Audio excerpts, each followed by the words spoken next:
예, 지난 시간에 이어서 이제 계속 엑스레이 프로퍼티에 대한 얘기를 이제 계속 해보도록 하겠습니다. 어떤 물질에서 이제 엑스레이가 이제 입사를 한다. 이제 그렇게 되면 엑스레이가 이제 입사를 하게 되면은 이제 어떤 거는 투과를 하고 어떤 거는 이 안에서 물질에서 흡수가 일어나거든요. 근데 일단은 그 흡수하는 인텐시티, 흡수하는 인텐시티, 엑스레이 인텐시티는 요 물질의 거리, 그러니까 길이에 비례한다 하는 게 이제 렌트겐의 이제 얘기였습니다. 일단 당연하겠죠. 얘가 이제 만약에 호모지니어스한 물질이라고 한다 그러면은 요 물질이 이제 두꺼우면 흡수하는 엑스레이가 많을 것이고, 이제 엑스레이가 두께가 작으면은 이제 그냥 대부분이 이제 이렇게 투과하는 엑스레이가 더 많을 겁니다. 그래서 기본적으로 이 i가 x에 비례한다. 요 x의 요 디스턴스는 일종의 thickness라고 생각할 수가 있겠습니다. 물질의 두께. 그러니까 두께에 비례를 한다. 이제 그거는 지금 이제 미분방정식으로 우리가 생각을 한다 그러면은 지금 그러니까 우리가 이 di라고 하는 것이 얘가 이제 i mu dx. 여기 mu는 이제 상수입니다. 어떤 개수고요. 일단은 ix에 이제 비례하는 상황에서 지금 여기서 이제 흡수되는 differential intensity는 이런 관계에 있다. 이제 이렇게 생각할 수가 있습니다. 그러면은 일단은 흡수를 하니까 이제 여기서 마이너스가 이제 붙는 거고요. 이거를 이제 미분방정식으로 만들면은 이제 separation of variable에 의해 가지고 이제 이런 모양이 되겠죠. 여기서 이제 요 뮤라고 하는 것은 이제 linear absorption coefficient. 이게 1차원적으로, 얘가 이제 엑스레이가 이제 1차원적으로 가는 거기 때문에, 그래서 일단은 흡수 개수라고 얘기를 합니다. 이거는 뭐 다 아시다시피 이거를 적분을 하게 되면은 이제 이러한 exponential 함수의 모양을 갖게 되겠죠. 그래서 intensity는 이쪽 이 물체의 두께에 비례를 해서 intensity가 이제 exponentially 감소하는, 이게 이제 I0가 될 거고요. 이제 이런 모양을 갖게 되는데, 여기에서의 흡수계수, 요 뮤라고 하는 거는, 요 뮤는 만약에 이제 물질의 density에 또 비례를 하거든요. 그래서 물질의 이제 density에 비례를 하는데, 얘가 이제 물질이 덴스한 거는 흡수가 많이 되겠죠. 그리고 물질이 이제 코어스한 경우에는 흡수가 좀 적게 일어날 것이고, 이제 그래서 density랑 비례를 하는데, 요거를 뮤를 density로 나눈 요거를 우리가 뭐라고 얘기냐면은 mass absorption coefficient라고 얘기를 합니다. 요 mass absorption coefficient, 물질은 기본적으로 어떤 정해지면, 예를 들어서 물질이 정해지게 되면은 물질은 기본적으로 이제 원자로 구성되어 있으니까 원자로 구성되어 있는 상황에서 원자가 흡수라고 하는 거는 우리가 뭐라고 생각할 수가 있냐면요. 흡수라고 하는 거는 일종의 지난 시간에 봤을 적에 어떤 원자들이 있고, 원자들이고 오비탈들이 있고요. 이 오비탈들의 엑스레이가 이제 들어왔다. 그러면은 엑스레이가 여기서 이제 이렇게 전자를 튀어내면서 전자를 튀어내게 하는 이제 그런 데 쓰이게 되죠. 근데 기본적으로 이러한 할 때는 이게 에너지를 이제 전자를 이제 튀어나가게 한다. 이제 그런 상황에서는 엑스레이가 흡수되는 거잖아요. 그래서 어쨌든 엑스레이 흡수는 원자와 엑스레이 간의 상호작용 때문에 생겨나는 거죠. 근데 상호작용은 주로 엑스레이하고 전자 간의 상호작용이 대부분이고요. 이 원자 핵하고는 거의 상호작용이 이제 무시할 수 있을 만큼 작습니다. 그래서 보통 이제 엑스레이랑 이제 전자 간의 상호작용인데, 이 전자가 많은 거에 따라 가지고 엑스레이 흡수가 또 달라지고 하니까, 기본적으로는 이 흡수, 엑스레이하고 이제 아토믹 일렉트론 간의 이제 인터랙션 때문에 생겨나는 거죠. 이제 그래서 어떤 요 덴시티는 익스트린직한 프로퍼티죠, 사실은. 이게 덴시티가 이제 크냐 작으냐 한 거는 물질이 얘가 압력에 이제 덴스하게 물질이 만들어졌느냐, 아니면 그냥 푸석푸석하게 만들어졌느냐, 이제 분말이 어떻게 외부적으로 성형이 어떻게 됐느냐의 그런 문제이기 때문에 사실 익스트린직한 프로퍼티고요. 인트린직하기는 물질에 따라 이제 다 달라지는 거죠. 물질의 원자의 그 원소에 따라 가지고. 그래서 이거는 이제 솔리드, 리퀴드, 가스라고 하는 그 물질의 상태하고는 무관합니다. 왜냐면은 솔리드, 리퀴드, 가스는 이 밀도에 관련된 얘기지 실제로는 그 밀도에 관련된 얘기고 실제로는 원자는 이제 똑같은 거잖아요. 그래서 뮤를 그 로로 나눈 거는 항상 그 상수로 나옵니다. 어떤 물질에 따라서. 그래서 이거는 저희 이제 퀄리티 책에 보게 되면 어펜딕스 8에 보게 되면은 테이블로 이제 정리가 돼 있어요. 그래서 이런 것이 요 상수가 이제 원소에 따라 가지고 얘가 얼마만큼의 값을 갖는지 이제 이런 것들이 나와 있습니다. 그래서 어펜딕스 8을 이제 한번 그 책이 있으신 분들은 이제 참고를 해보시면 좋을 것 같아요. 이제 그래서 이제 거기에서 보시게 되면은 그래서 뭐 몰리브덴, 카파, 코발트, 크롬 이런 여러 가지 에미터가 있고 이제 그 타깃이 있는데요. 이제 이런 것들을 에미터로 이제 그러니까 일종의 그러니까 캐소드로 사용을 했을 적에 여기서 전자가 나와서 어떤 물질을 검색을 한다라고 할 적에는 이제 거기에서 해당되는 그 매스 오브젝션 코에피션트가 테이블로 이제 다 정리가 되어 있습니다. 그래서 그 실험 상황에 따라 가지고 보게 되면 이 매스 오브젝션 코에피션트는 상수기 때문에 아까 이제 요 위에 있는 식은 이제 이렇게 바꿀 수가 있는 거죠. 그래서 이거는 상수고 여기다 밀도에다가 이제 로 x 이제 이렇게 곱해져 있는 이제 그렇게 되면은 어떤 두께에 따라 가지고 얼마만큼의 엑스레이가 흡수되느냐 이제 이런 거를 우리가 알 수가 있겠습니다. 그래서 만약에 어떤 물질이 뭐 예를 들어서 그 물질이 있으면은 그 물질이 단일쌍이 있을 수도 있지만은 여러 가지 다양한 원소들로 구성되어 있잖아요. 그래서 그 물질에 포함되어 있는 각각 원소들의 이 매스 오브젝션 코에피션트의 그 웨이티드 에버리지로 계산할 수가 있습니다. 예를 들자면은 이제 지금 어떤 물질이 있는데 그 물질이 이제 1, 2, 3 다양한 물질이 있어요. 그래서 1번 1, 2, 3 그러니까 예를 들어서 이제 얘가 매그네슘 다이보라이드 초전도다라고 하게 되면은 1번 물질은 매그네슘, 2번 물질은 이제 보론이라고 얘기를 하게 되면은 여기서 요거는 이제 1이고 요게 2고 얘가 이제 매그네슘에서의 그리고 보론에서의 웨이티드 보론에서의 그 매스 오브젝션 코에피션트가 있을 것이고요. 이제 그거에 대한 이 웨이트 에버리지는 여기 1, 2 또는 이제 3분의 1, 3분의 2가 되겠죠. 이제 그런 식으로 해가지고 넣었을 적에 이제 총 웨이티드 이 매스 오브젝션 코에피션트를 이제 계산할 수가 있게 되겠습니다. 그러한 이러한 그 흡수기 수는 이 파장에 따라서 여기 파장에 따라서 이제 변하게 됩니다. 이제 변하게 되는데 이걸 한번 보시게 되면 요 밑에 그림을 파장에 따라 가지고 파장이 이제 짧은 곳에서 이제 긴 쪽으로 이제 가는 거를 보게 되면은 에너지를 보게 되면 에너지는 이제 파장이 큰 거는 에너지가 작은 거죠. 그래서 이 에너지는 에너지는 이제 h바 오메가 또는 h 뉴 또는 이제 h의 람다분의 c 이제 이런 식으로 주어지기 때문에 이거는 이제 람다분의 1로 해가지고 반비례하는 람다분의 1로 비례하는 또는 이제 람다로 반비례하는 에너지 곡선을 띠게 되겠어요. 이제 그러면은 이거 매스 오브젝션 코에피션트가 항상 일정한 게 여기에 대해서 증가를 하는 게 아니고요. 아무래도 이제 에너지가 작으면은 흡수가 더 잘 일어나게 되겠죠. 그리고 에너지가 이제 크면은 흡수가 또 잘 안 일어나고 이제 트랜스미션이 더 많이 일어나니까 지금 이러한 매스 오브젝션 코에피션트는 이 파장에 따라 가지고 이런 식으로 파장이 커지면 커질수록 이렇게 증가를 하는데 어느 순간에 얘가 이제 이게 뚝 떨어집니다. 이렇게. 그래서 이거를 뭐라고 해야 되냐면은 이걸 observation 엣지라고 얘기를 해요.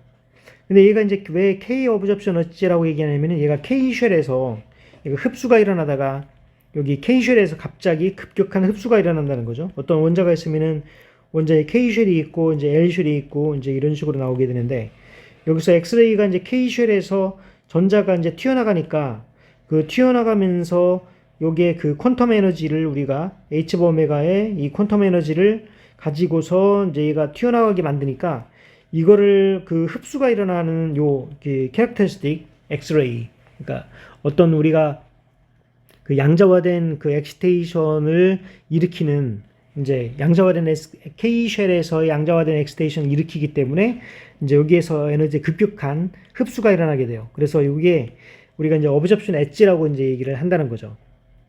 그래서 이거는 그 어브접션 엣지는 그 내각 전자 이제 코어 일렉트론을 방출하는 데 필요한 에너지라는 겁니다. 그래서 이거는 이제 어떻게 되냐면은 아토믹 넘버의 세제곱에 비례하고요.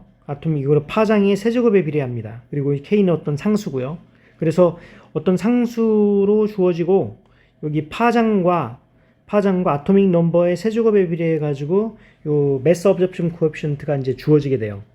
그래서 이런 것들은 이제 다 일종의 실험식이기 때문에 여러분들은 이제 그 기억을 하시거나 이제 머릿속에 이제 기억해 놓으시면 될 것 같습니다.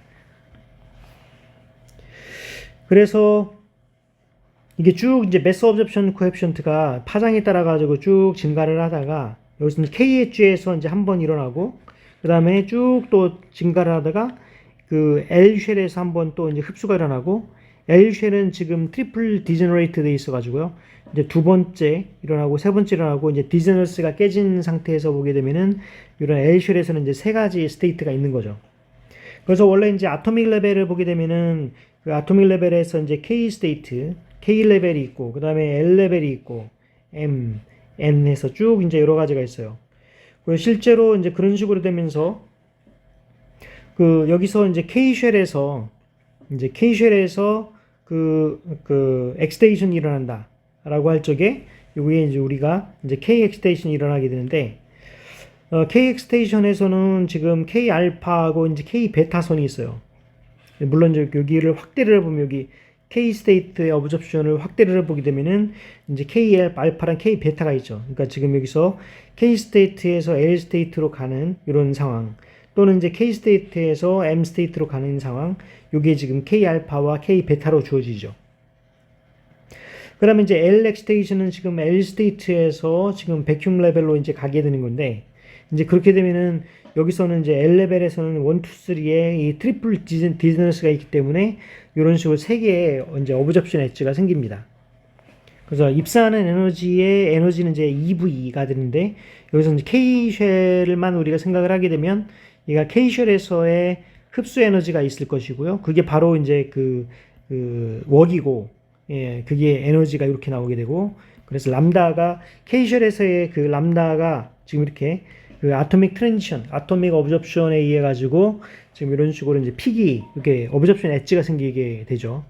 그래서 어브접션 엣지를 우리가 측정을 하면 뭐를 할 수가 있냐면은 이거의 그 각 원소들의 K 레벨 또는 이제 L 레벨에서의 그 에너지를 스케일을 우리가 알 수가 있는 거죠. 정확하게 이제 여기에 대한 어브접션 엣지에 대한 에너지가 나오니까요.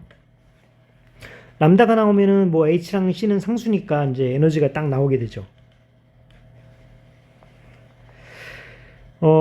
그리고 이제 우리가 이제 엑스레이를 이제 그 엑스레이의 파장대역이 쭉 있을 거잖아요. 근데 그 파장대역이 아까처럼 이렇게 길게 있는 거를 우리가 화이트 엑스레이라고 얘기를 하죠. 파장이 이제 연속적으로 컨티뉴스하게 이 스펙트럼이 쫙 있는 거를 우리가 이제 화이트 엑스레이라고 하고요. 근데 이제 우리는 일반적으로 화이트 엑스레이를 사용하지가 않고요. 요 모노크로마틱 엑스레이를 사용합니다. 모노크로마틱 엑스레이. 여기 단파장광을 주로 많이 사용한다는 거죠. 그럼 단파장광을 어떻게 사용하냐? 얘가 이제 그 엑스레이 어브접션 코에피션트가 있으니까 그 어브접션 코에피션트에 여기 그 필터를 달아가지고요. 필터를 달아서 요것만 딱 이제 그 쓰는 거죠. 요것만. 여기에 있는 것만 그 딱 쓰면 얘는 그 이제 그 보시다시피 이런 식으로 이제 요거를 확대시켜 보면 요 K-쉘에 있는 거를 이제 확대시켜 보면요. 이런 식으로 이제 K 베타선이 있고 그 다음에 여기 K 알파선이 있거든요. 그래서 이런 식으로 이제 그 매스 어브접션 코에피션트에 따라서 엑스레이 인텐시티가 여기서 K 베타에서 한번 이제 이렇게 뛰고 K 알파에서 이제 이렇게 뛰어요.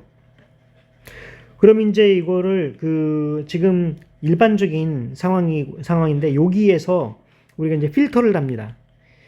필터를 하는 이제 이건 카파, 그 카파 레디에이션을 사용한 거, 우리가 지난 시간에 엑스레이는 어떤 이제 그 금속에다가, 얘가 금속이 있고요. 금속에서 그 캐소드에서 이제 일렉트론이 와가지고 여기에서 이제 그 레디에이션이 일어나는, 여기 이제 엑스레이가 이제 되는 거잖아요. 그래서 금속의 종류에 따라서 여기에서 나오는 캐릭터리스틱 엑스레이가 다 다르죠. 일반적으로 많이 쓰는 거는 우리가 이제 카파를 많이 씁니다. 그래서 카파 레디에이션을 쓰면 이제 K 알파, K 베타가 생기는데, 필터를 여기다 이제 딱 넣어요. 필터를 넣으면은 일단은 1차적으로 그 백그라운드가 제거되면서 요 K 베타선이 이제 굉장히 서프레스가 되죠.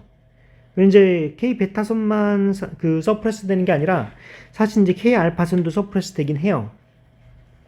근데 이제 우리는 요 K 베타선을 이용하려고 하는 게 아니라 K 알파선을 우리가 이용하려고 하는 거죠. 왜 이런 식으로 모노크로마틱 빔을 이제 사용하게 되냐면요.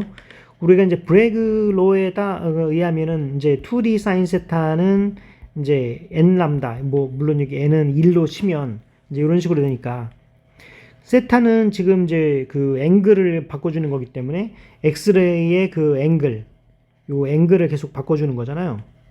그래서 엑스레이 입사 앵글은 이제 계속 바꿔주는 베리에이션이고, 그 다음에 이제 여기서 요 람다는 엑스레이 파장인데, 파장이 화이트 엑스레이라고 한다 그러면은 파장이 이제 결정질 수가 없는 거죠. 어떤 넘버로. 이제 그렇기 때문에 이제 어떤 넘버로 만약에 파장이 결정되게 되면은 이제 그 단파장의 그 빛에 대해서 우리는 D를 정의를 할 수가 있고, D라고 하면은 여기에 대해서 아토믹 스페이싱, 요 D를 우리가 원자들이 이제 이런 식으로 규칙적으로 되어 있기 때문에 이러한 아토믹 스페이싱을 정확하게 결정을 할 수가 있게 되겠습니다. 그래서 우리는 이제 단파장을 써야 되기 때문에, 근데 단파장 빛을 쓰려고 봤더니 얘네들이 이제 그 K 알파, K 베타에서의 그 엑스레이 인텐시티가 캐릭터리스틱 엑스레이가 나오기 때문에 이러한 그 K 베타선을 그 서프레스 시키고 K 알파선에 이제 강력한 엑스레이만 우리가 선택적으로 하고 싶다는 거죠. 근데 그렇게 하려면은 어떤 필터를 뭘로 쓰느냐, 이제 여기 또 이제 결정을 해야 되겠습니다. 그래서 어떤 필터를 쓰면은 요 이제 K 베타를 가장 줄일 수 있을까? 이제 이런 것들도 또 실험적으로 많이 연구가 돼 있죠. 그래서 예를 들어 가지고 이제 K 베타 선을 이제 없애고, 일반적으로는 우리가 K 알파 레디에이션을 주로 많이 쓰거든요.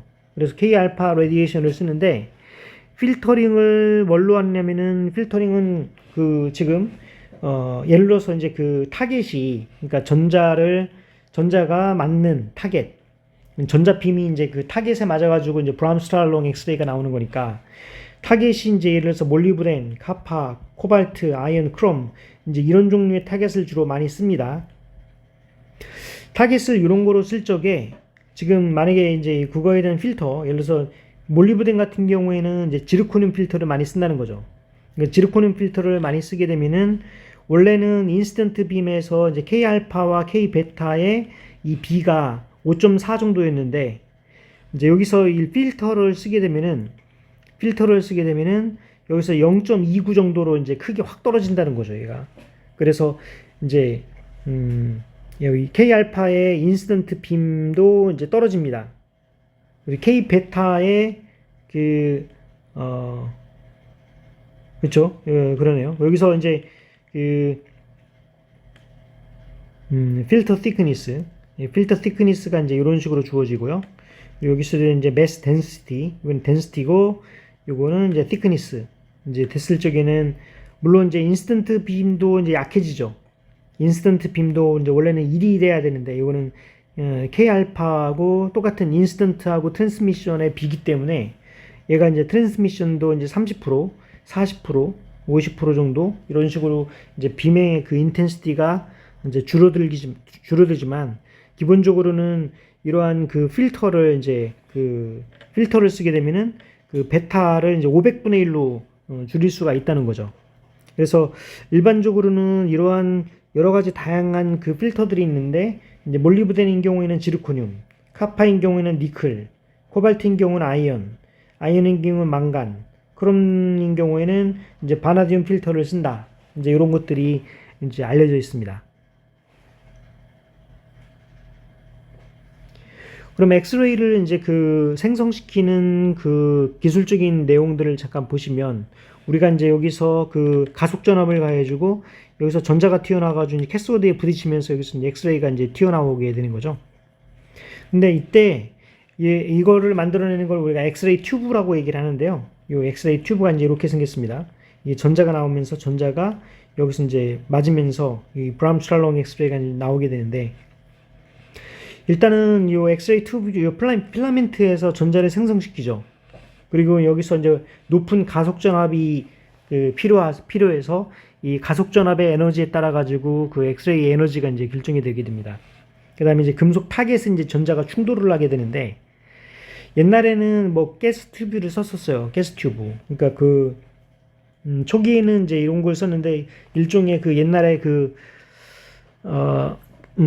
톰슨. 이제 톰슨이 이제 그 전자를 발견한 그 톰슨관. 이제 그런 일종의, 나중에는 이제 브라운관으로 발전하게 되는 그러한 그 진공 가스, 튜브. 이제 이런 경우가 있었는데, 그런 경우는 요즘에는 거의 안 쓰고요. 요즘엔 거의 이제 필라멘트 튜브를 쓰게 됩니다. 그래서 필라멘트에서 전자가 이제 나오게 되면서 여기 에노드 타겟에 맞으면서 이제 엑스레이가 나오는 거죠. 그래서 필라멘트 튜브는 이제 쿨리치라는 사람이 1913년에 개발했다고 하고요. 얘가 이제 굉장히 높은 가속 전압으로 전자가 가속돼 가지고 그 필라멘트에서 가속된 전자가 타겟에 맞는 거잖아요. 그 타겟에 맞으면은 얘가 큰 에너지가 이제 거기 타겟에 맞는 거기 때문에 여기에서 그 에노드가 온도가 엄청나게 높이 올라가면서 에노드가 녹아요.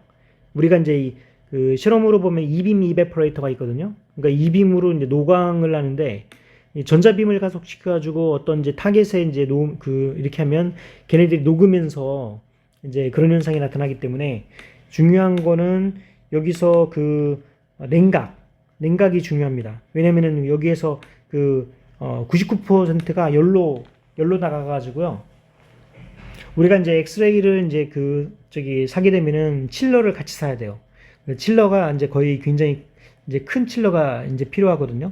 물론 요즘에는 이제 테이블탑 엑스레이도 많아가지고 그 내부적으로 이제 그 안에서 서큘레이션이 일어나면서 냉각을 시키는 시스템이 잘 돼 있어가지고 이제 그런 것들도 있긴 한데요. 기본적으로는 그 냉각 시스템이 굉장히 중요하고요. 그 다음에 이제 여기서 엑스레이 튜브의 내부는 진공이고요. 그 다음에 엑스레이가 이제 여기서 나오게 되는데, 엑스레이가 이때 나올 때는 엑스레이가 투과될 수 있는 이제 좋은 윈도우가 뭐냐면 베릴륨 윈도우라고 합니다. 그래서 베릴륨 윈도우를 사용하게 돼요. 여기서 이제 캐소드에서 나오는 하이 베큐um, 그래서 여기 그림 보시게 되면은 요 엑스레이 튜브에 일반적인 이 드로잉이 여기 그려져 있습니다.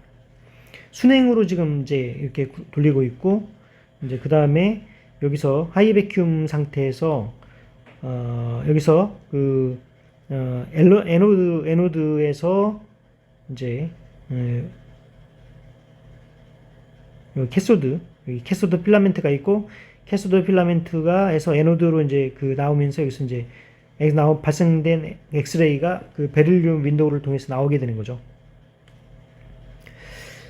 그래서 이제 엑스레이 튜브는 이제 이런 모양으로 생겼습니다. 보통 그래서 이게 핵심 부품이죠. XRD의 이제 핵심 부품이 되고요. 그 필라멘트에서 나오는 전자의 세기는 이제 전류로 제어를 하고요. 그 다음에 이제 충분히 높은 가속 전압이 필요하고, 그다음에 필라멘트에서는 높은 전류가 필요하죠. 그래서 보통 이제 엑스레이에서는 이제 가속 전압과 전류가 표시가 됩니다. 그래서 P는 IV이기 때문에 50kV의 가속 전압을 가지고 얘가 40mA의 전류를 이제 흘렸다라고 하게 되면은 이거의 파워는 이제 2kW 정도가 되는, 그래서 엑스레이의 파워를 얘기할 적에는 IV로 이제 곱해서 2kW, 뭐 4kW, 뭐 그런 레벨들을 얘기를 하게 되겠죠. 그리고 만약에 이제 방해를 시키지 않으면은 이게 타겟이 2초 만에 증발돼요. 그리고 또 하나가 이제 타겟 에노드가 이제 정기적으로 그라운드가 되어 있어야 되는데, 이제 그라운드가 되어 있어야지 에노드가 닳지 않게 되고요. 그 다음에 이제 캐소드 필라멘트는 이제 유리로 보호되게 됩니다. 그다음에 베릴륨 윈도우가 있는데 베릴륨 윈도우는 바깥으로 이제 이렇게 어쨌든 엑스레이가 나오는 창이기 때문에 그 창은 이제 깨지기 쉬워요. 그다음에 이제 베릴륨이 이제 독해가지고 여기 기계적으로 이제 잘 다뤄야 됩니다. 요 엑스레이 튜브를 이제 그 이동을 시킬 때도 이제 조심조심해야 되고요. 만지면 안 되고요. 더군다나 이제 맛보면 더더욱 안 되겠죠. 이제 그럴 사람 없겠지만은. 그래서 이 베릴륨 윈도우를 절대 만지지 않는 거를 이제 기억하시면 좋을 것 같고, 엑스레이 튜브는 이제 그 비쌉니다. 그래서 그 핵심 부품이기 때문에 이제 조심해서 다룰 필요가 있고요. 그래서 입사핀이 어떤 모양으로 이제 되느냐에 따라 가지고 이제 달라지는데, 이 필라멘트가 에노드랑 이제 서로 평행하게 이제 이렇게 위치해 있다. 이제 평행하게 이제 위치해 있다고 그러면은, 예를 들어 가지고 이제 엑스레이 빔이 얘가 이제 얘가 이렇게 넓은 면적에서 엑스레이가 맞는다 그러면은 라인 포커스처럼 이제 엑스레이가 이렇게 라인식으로 나오게 되고요. 만약에 이쪽 면으로 이제 좁은 영역으로 맞는다 그러면은 얘가 이렇게 좁게 스팟으로 나오겠죠. 그리고 에노드에서 이제 전자가 이제 맞으면 이쪽에서 이제 그 전자가 엑스레이가 나오게 되는데, 이때 테이크오프 앵글이 보통 한 3에서 6도 정도라고 합니다. 그리고 그 필라멘트가 이제 여기 맞으면, 필라멘트에서 나온 전자가 에노드에 맞으면요, 거의 이제 90도 정도 되는 쪽으로 얘가 이제 이렇게 이 전자가 이제 엑스레이가 이제 튀어나오게 돼요. 그래서 아까 이제 전장에서도 보시게 되면은 엑스레이 튜브에서 에노드와 캐소드가 이렇게 형성되어 있는데, 엑스레이가 나오는 그 베릴륨 윈도우는 이쪽 방향으로 향해 있죠. 그래서 엑스레이가 이제 거의 90도 방향으로 지금 이렇게 나오게 되거든요.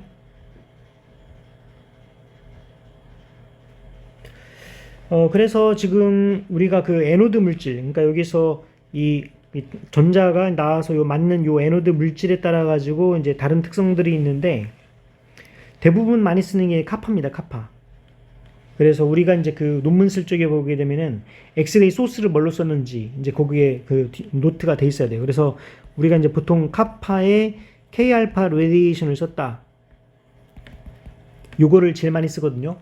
그러니까 일반적으로 우리가 이제 엑스레이 측정을 하면은 카파에 K알파 레디에이션을 많이 쓰기 때문에 논문에 이거를 꼭 명시를 해주세요. 그리고 이제 몰리브덴을 쓰는 경우도 있는데, 몰리브덴은 이제 철강이라든가 합금을 이제 우리가 어떤 그런 물질을 연구를 할 적에는 몰리브덴이 이제 적당한데요. 그래서 티타늄, 이제 아토믹 원자가 이제 22번이나 30번 사이에 있는, 그리고 티타늄부터 해가지고 우리가 티타늄부터 징크, 예를 들어서 티타늄, 바나듐, 이런 쭉 이제 주기율표상에 있는 트랜지션 메탈들 있잖아요. 이제 거기에서 이제 주로 트랜지션 메탈의 이제 상단에 있는 것과 두 번째 있는 이제 그런 원소들이죠. 이제 그런 것들을 이제 그런 거를 원소로 포함하고 있는 물질은 이제 몰리브덴이 이제 적당하다고 얘기를 하고요. 이제 코발트 같은 경우에는 이제 철강 연구에 쓰이기도 하긴 하는데, 이제 그런 경우에 철강은 철로 돼 있으니까 이 아이언 플로레센스 레디에이션이 나오게 되는데, 이제 이런 것들이랑 이제 같이 이런 것들을 이제 구별하기가 어렵다는 단점이 있습니다. 그다음에 아이언 타겟도 많이 쓰긴 하는데, 여기서는 이제 특별히 이제 코발트나 이제 크롬 에노드를 쓰지 못하는 경우에 쓰이고, 일반적으로도 많이 쓰이진 않습니다. 그다음에 크롬인 경우에는 얘가 유기물 연구, 그리고 이제 이 방사선 응력 측정 같은 거, 이제 그런 쪽에 많이 쓰이고, 그다음에 텅스텐 같은 경우는 어떤 캐릭터리스틱 엑스레이를 사용하지 않고, 그래서 화이트 스펙트럼이 필요할 때는 이제 텅스텐을 주로 쓴다고 얘기를 하고 있어요. 근데 지금 우리가 이제 에노드가 이제 고정돼 있어가지고 이제 전자가 계속 맞으면은, 아무래도 이제 전자비음을 계속 맞으니까 냉각이 잘 되고 이게 그라운드가 잘 됐다고 하더라도 아무래도 계속 닳게 되잖아요. 그래 닳는 문제가 있고요, 첫 번째. 그 다음에 이제 여기 쿨링을 한다고 하더라도 쿨링이 얘가 이제 열전도도에 따라서 이제 시간차가 생기죠. 뜨거운 거를 이제 바로바로 열을 실시간으로 빼줄 수는 없는 상황이라서 예를 들어서 이제 컨티뉴어스하게 계속 레디에이션이 맞는다고 그러면 이빔을 맞는다 그러면은 아무래도 이제 그 스트레스를 갖게 되겠죠. 예, 그래서 지금 이제 어떤 경우에는 이제 로테이팅 에너드를 쓰기도 합니다. 그래서 로테이팅 에너드를 이제 보게 되면은 일렉트론들이 이제 여기에 맞게 되는데 여기 계속 돌아가니까 회전하는 거에 의해 가지고 얘네들이 맞는 면적이 이제 다 달라지죠. 그래서 맞을 적에 이제 엑스레이는 이걸 거의 수직으로 이제 90도 방향으로 이제 레디에이션이 일어나게 되는데, 그래서 이러한 거는 보통 이제 그 하이 파워 12kW에서 18kW 이 정도에서 많이 쓰기도 하고, 또는 이제 90kW까지도 쓰기도 한다고 그래요. 그래서 강력한 엑스레이를 이제 그 원할 적에 이 이빔을 이제 그 굉장히 강력하게 이제 그 가속을 시킨다고 할 적에는 일반적인 이런 로테이팅 에노드를 쓰지 않으면 그 여기 에노드가 굉장히 빨리 상할 수가 있잖아요. 여기서 이제 빨리 상할 수가 있기 때문에 그거를 이제 방지해 주기 위해서 얘가 로테이팅 시키는 로테이팅 에노드를 쓰기도 합니다.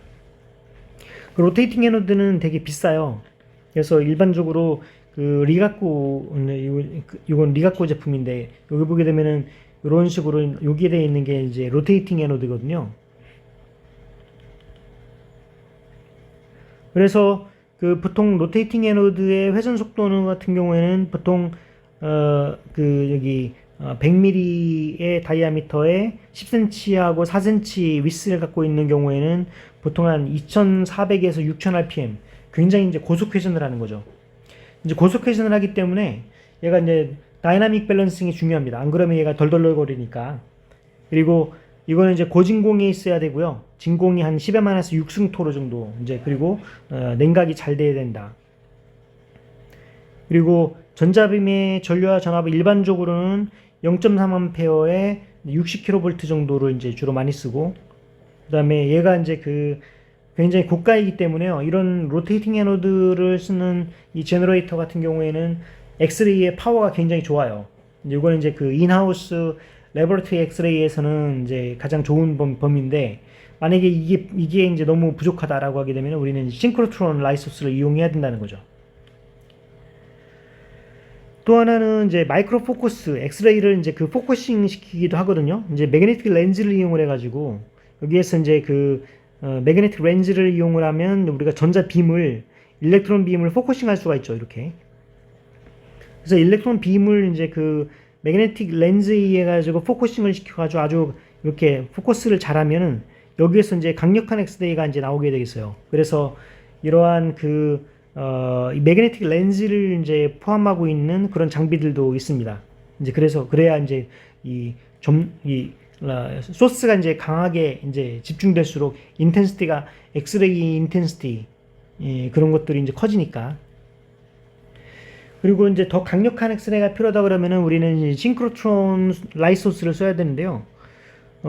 이 기본적으로 그 아까 브람스트랄롱이라는 것도 전자계학에서 보게 되면은 전자의 그 가속 전압, 전자가 가속되다가 이 타겟에 맞고 정지됐을 적에 그 카이네틱 에너지의 차이에 의해 가지고 레디에이션이 일어나는 거거든요. 이제 그런 것처럼 전자는 이제 빛의 속도로 가속을 시킵니다.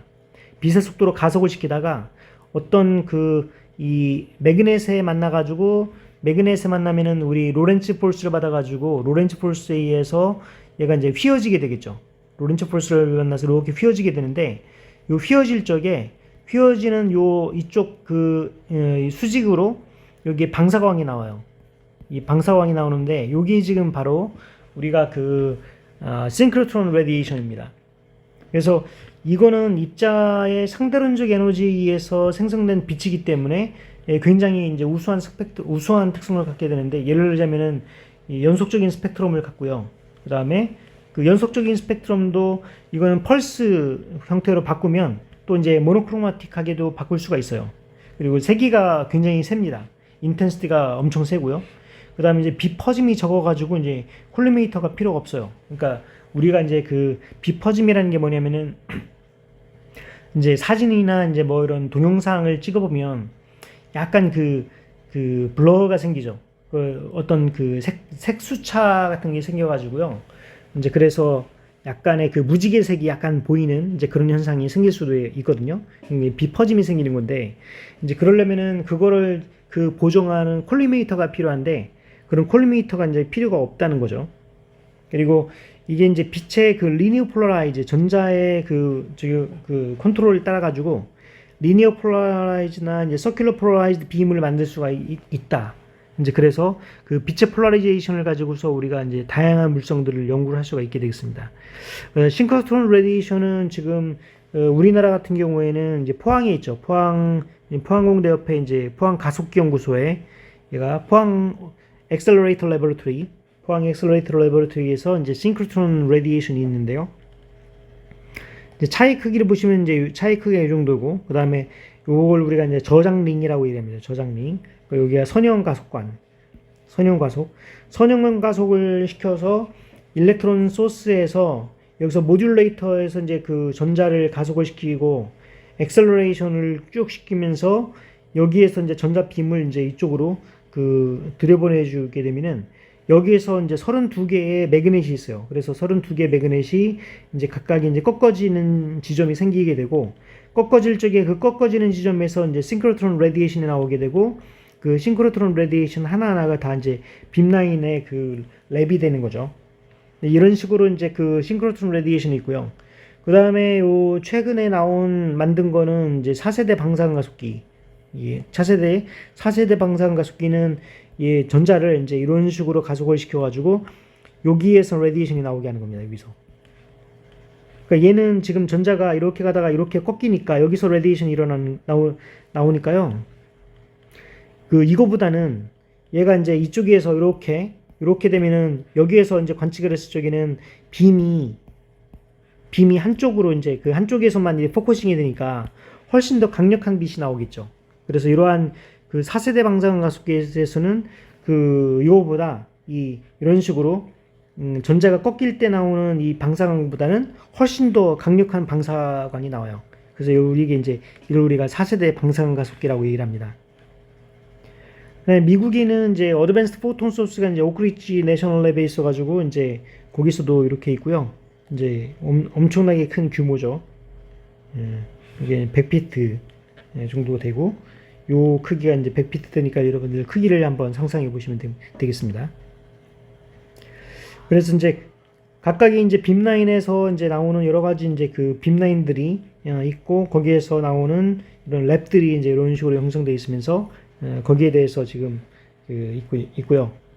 그래서 엑스레이 소스를 보게 되면은 이제 브람스트랄롱에 의해서 나오는 에너지 영역, 그 다음에 이제 그 카본 K, 카파 K, 물리부된 K, 그 에너지 영역이 이런 식으로 있고, 이게 브릴리언스는 이제 그 밝기죠. 얼마만큼 그 빛이 밝으냐. 여기서 이제 그 밴딩 매그넷에 의한 이런 다양한 퍼실리티에서 나오는 어드밴스드 APS는 이제 어드밴스드 포톤 소스고요. 그래서 그 ALS 어딘지는 모르겠는데, 예, 그래서 이제 이러한 다양한 그 포톤 소스에서 나오는 이러한 그 밝기를 보게 되면은 이게 로그 스케일이거든요. 여기 로그 스케일로 보게 되면은 얘가 거의 한 10의 7승인데 10의 7승에서 최근 나온 가속기에서는 10의 뭐 19승 정도 되는 이제 거의 엄청나게 그 오더 자체가 10의 7에서 10의 19승 정도가 되니까 뭐 10의 12승배가 이제 커진 그 더 강력한 엑스레이가 이제 나오게 되는 거잖아요. 그래서 이러한 그 엑스레이 소스에 대해서 이제 다양하게 알아봤고요. 이러한 엑스레이를 이용을 해가지고 어떻게 물질을 어떻게 연구할 것인가에 대한 얘기를 이제 다음 시간에 이어서 하도록 하겠습니다.